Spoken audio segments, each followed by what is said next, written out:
Hey everyone, I'm going to talk to you today about the Massdrop and Sennheiser collaboration, the PC37X. So I'm not wearing them right now. These are my monitoring headphones. These are Focal Elex, also by Massdrop and Focal.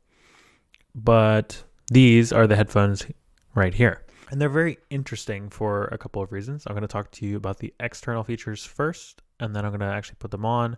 And then I'll talk to you in the rest of the video with the microphone from the PC37X. But while I go over the external features, I'm just going to talk to you about them with my mic setup here. They are based off of the very popular 500 series line, and not including the 58X, which is really a 600 series headphone.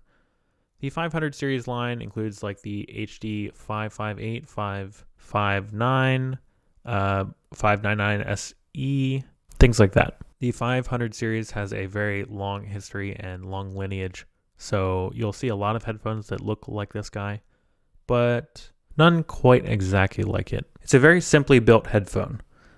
It has matte black finish with silver logos on the sides, Sennheiser silver logo on the top, and that's about it. It's semi-closed and semi-open. I would say it's mostly closed, but you can see the vents here where it allows some sound to get through. The external noise attenuation on these is not very high, so consider that if you need something to quiet down your room or close yourself off. There is a volume slider, volume swivel on the right ear cup. It's okay feeling. Really no point for this indent because your finger will slide right off of it, but there's little grippy parts here that you can catch with your finger. On the left side is the boom microphone. As you can see, it's very substantial. It's quite massive, actually. The arm for the boom is very thick too. It's probably my least favorite feature of this headset. I think it just looks a little bit ridiculous, especially when folded down. And it's non-detachable, so you only have it folded down or folded up. Otherwise, I quite like the design of these. It looks like a classic 500 series Sennheiser with just some minor changes. You can tell that it's a little cheap on the plastic. Definitely Chinese made. As far as comfort goes, it's pretty good. You've got velour ear pads. I don't know if they're just full memory foam. They are squishy, but lots of rebound there. And then soft headband with enough padding. They are very slim when they're on your head. Actually putting these on, they're very low profile, unlike these Elex, which are a little bit larger in the cups. As you can tell, there's like a lot of space where I can just slide my hand between the headband and my head. These sit much closer, and I'll show you that right now.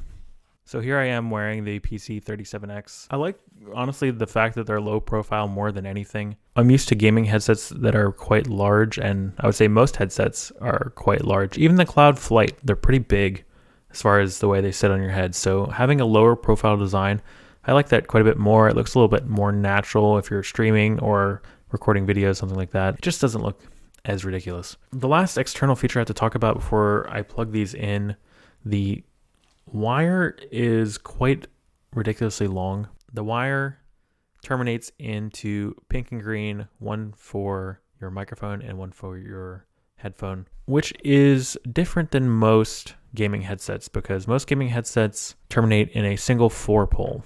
Now this has a detachable wire which locks in, and you can see there's a 4-pole there. It's kind of hard to see. It does lock in, but putting the wire back in without actually seeing it is not the easiest thing to do. Kind of a pain in the ass, to be honest. But I really wish Sennheiser would move away from the proprietary detachable 4-pole. They would go to something like a 4-pole 2.5 or a 4-pole 3.5. Be much better. As you can tell, I've already lifted the boom up in the upward position. This turns the microphone off entirely. So there is a hardware switch. You can hear it click on and off as it passes right about there. It's nice to have that hardware mic switch instead of something on the cord. It's actually on the headphone and it signals whether it's on or off. I like that quite a lot. The thing that I don't like is that the mic looks absolutely ridiculous with it in this position. It looks like a shitty Mandalorian helmet with the thing up and like the little sensor. I really don't like that. In the down position, it doesn't look too bad, but at the wrong angle. I mean, like you can really tell it's right there, right about here. I can't really see it as much, but crossing this, I mean, it covers my entire mouth basically. Not a huge fan of this gigantic microphone system. It's just okay. The last thing I'll say about the cable is that because it's split into two here, you have to use a reverse splitter, something like this. And in this case, I will be using the Apple DAC, which I haven't done a video on yet, but you guys know I love this thing. I will be using this to test these headphones. So I have the headset plugged into the computer using the USB-C Apple DAC. I think the mic sounds okay. Obviously, we're not going to get that dynamic range that I have with the Audio-Technica mic here. But as far as gaming headset mics sound, I think it sounds pretty good. If anything, it catches the P's a little bit too much. It just really doesn't have the dynamic range of something like the Cooler Master MH751 microphone. But honestly, I'm comparing that to what I think is the best gaming headset microphone. Overall, I would say it's pretty good. I would rate it maybe about an 85 to 90%.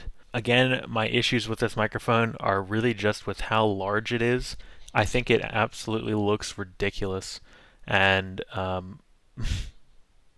otherwise mars a really, really good headphone. Regarding the sound profile of these, I really like wearing these in competitive gaming environments. There's a lack of emphasis of bass on these headphones.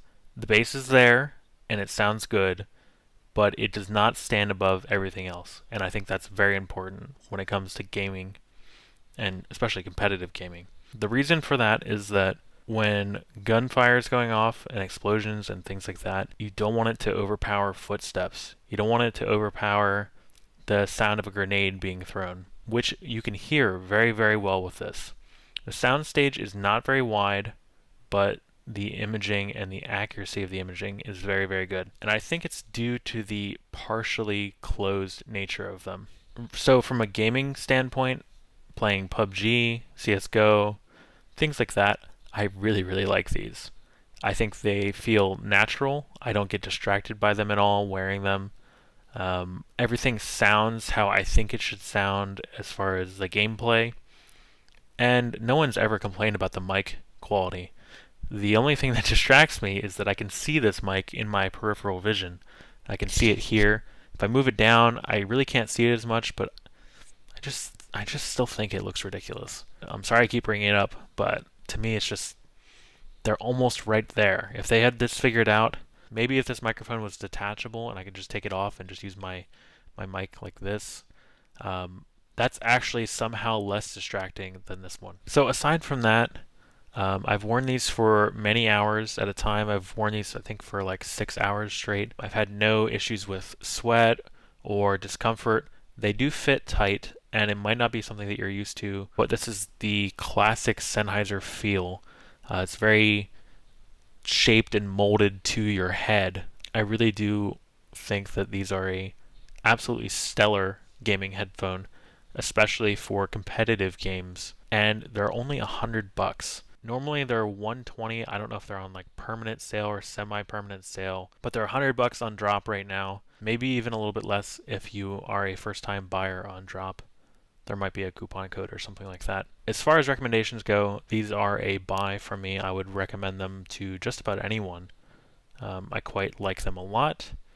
TLDR, if you didn't watch the whole video or you're skipping through, I'm going to give you a quick, here's what I like and here's what I don't like. I like the way they fit.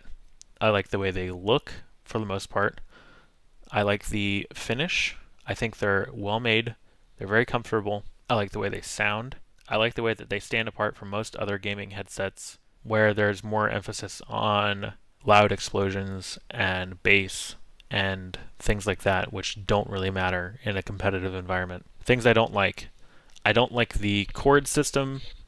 The cord itself is okay, and I like the long length of it, but I don't like the locking and proprietary nature of the cord. I don't like this microphone. I don't really like the microphone size. Aside from the, I guess, size of the microphone, maybe the quality of the microphone could be a little bit better, but I've been talking with it for a little while now, and I don't know, I think it's okay. You don't really hear your own microphone anyway, it's really for other people's benefit, so keep that in mind. And honestly, I guess just the last thing, with the microphone up, I wish that I honestly just could remove it if I wanted to, but that doesn't really seem to be an option. So those are my thoughts on the Drop and formerly known as Mass Drop Sennheiser collaboration of the PC37X. If you want to check these out, I have them linked in the description below. If you want to check out some other headphones, I've got reviews on the Takstar Pro D2, which is also similar to the Cooler Master MH751, MH752, the HyperX Cloud Flight, which I also really like. It's kind of just a totally different gaming headphone, different take on a gaming headphone, things like that. So check out those videos as well. That pretty much covers my thoughts on these, and I will see you guys next time.